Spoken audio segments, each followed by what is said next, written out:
कहानी की शुरुआत होती है मतलबी नगर नाम के एक खूबसूरत और समृद्ध गांव से। हर तरफ हरियाली, बड़े बड़े मकान, महंगी गाड़ियां और लोगों के पास पैसा ही पैसा था। लेकिन एक बहुत बड़ी कमी थी। मतलबी नगर के लोग बहुत घमंडी थे। उन्हें गरीबों से नफरत थी। अगर कोई गरीब इंसान गांव के आसपास भी दिख जाता तो उसे मार कर भगा दिया जाता। गांव के बाहर रहता था एक इंसान, राय स्टार। एक जमाना था जब राय स्टार का नाम सुनकर ही दुश्मन कांप जाते थे। वो एक मशहूर गैंगस्टर हुआ करता था, लेकिन अब वो बदल चुका था। उसने अपना पूरा अतीत छोड़ दिया था और एक छोटी सी दुकान खोल ली थी, जहां गरीबों और जरूरतमंदों को सिर्फ 1 रुपये में खाना मिलता था। हर दिन गांव के बाहर के लोग वहां खाना खाने आते थे। एक दिन जब राय स्टार गरीबों को खिला रहा होता है, गांव के कुछ अमीर लोग वहां से गुजरते हैं। एक आदमी बोला, देखो इन कुत्तों जैसे गरीबों को। दूसरे ने कहा, हाँ भाई चलो, यहाँ से गंदगी फैला रहे हैं। राय स्टार सब कुछ सुनता है लेकिन कुछ नहीं कहता, बस मुस्कुराता है और अपना काम करता है। लेकिन उन लोगों को क्या पता था,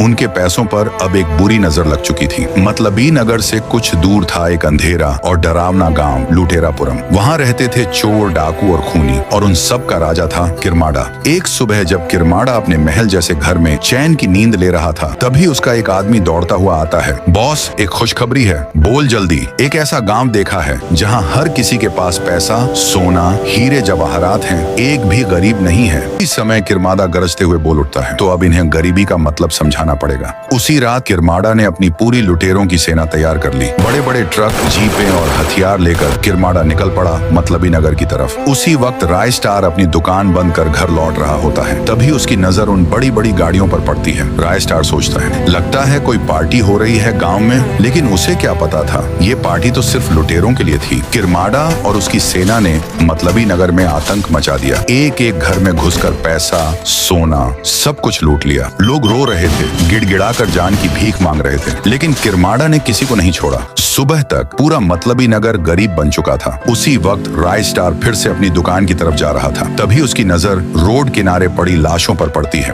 वो तुरंत अपनी बाइक से उतरता है। राय स्टार चौंक कर पूछता है, ये सब क्या हो गया, किसने किया ये सब? एक अधमरा आदमी कांपते हुए कहता है, किरमाड़ा और उसके लोग आए, सब कुछ लूट लिया, हमारे पास अब कुछ भी नहीं बचा। फिर पूरा गांव राय स्टार के पास आता है। राय स्टार, हमें माफ कर दो, तुम ही हमें बचा सकते हो। सारी बातें सुनने के बाद राय स्टार कुछ देर सोचता है और फिर एक कॉल करता है। राय स्टार कहता है, भाई अब समय आ गया है कमबैक करने का। सामने से उसके दोस्त कहते हैं, तुम सब तो कब से तैयार हैं भाई, बस तेरा ही इंतजार था।